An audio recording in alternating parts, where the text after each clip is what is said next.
আজি নাঙল বিহু বাপুতিসাহোন ৰঙালী বিহুৰ এক অবিচ্ছেদ্য অংগ এই নাঙল বিহু ৰাজ্যৰ প্ৰান্তে প্ৰান্তে নাঙল বিহু উদযাপন হোৱাৰ লগতে আচলতে গোৱালপাৰা জিলাৰ কৃষ্ণাইৰ ভেলাখামাৰ গাঁৱতো পালন কৰা হৈছে এই নাঙল বিহু মোৰ সহযোগীয়ে ইয়াৰ দৃশ্য দেখুৱাব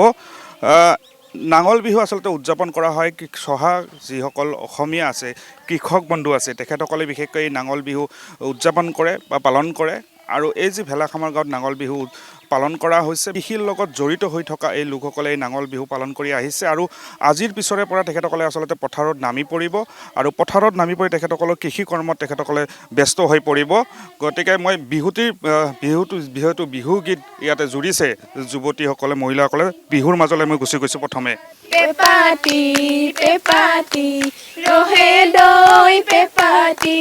কলি দৈ মোহৰে নাঙল বিহুৰ বিশেষ তাৎপৰ্যটো হ'ল আমি আচলতে অসমৰ গ্ৰাম্য অঞ্চলৰ মানুহখিনিয়ে কৃষিৰ লগত বিশেষভাৱে জড়িত আৰু কৃষি হ'ল আমাৰ মূল আমাৰ মানে অৰ্থনৈতিক ব্যৱস্থা গতিকে আমি আজিৰ পৰাই এই বিহুৰ এই পঞ্চম দিনাখন আমি নাঙল বিহুৰ জৰিয়তে আমাৰ কৃষিৰ লগত যিখিনি আমাৰ সঁজুলিৰ মানে প্ৰয়োজনীয় আছে আমাৰ সেইখিনি বিশেষকৈ তাৰে ভিতৰত আছে নাঙল আৰু সেই মানে নাঙল বিহু দিয়াৰ নাম হৈছে নাঙল আচলতে আমাৰ জঙালত আছে মৈ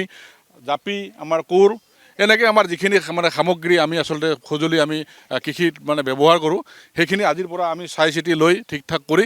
আমি চাকি বন্তি জ্বলাই ভগৱন্তৰ ওচৰত প্ৰাৰ্থনা কৰিম যে আমাৰ এই বাৰিষা বতৰটোত কৃষি কাৰ্যত কোনো ধৰণৰ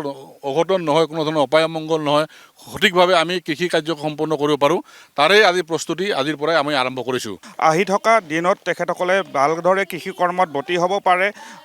উপাৰ্জন যাতে ভাল হয় তেখেতসকলৰ তাৰে কামনা কৰি এনেধৰণে তেখেতসকলে এই নাঙল বিহু উদযাপন কৰিছে আৰু ৰাজ্যৰ বিভিন্ন প্ৰান্তৰ লগতে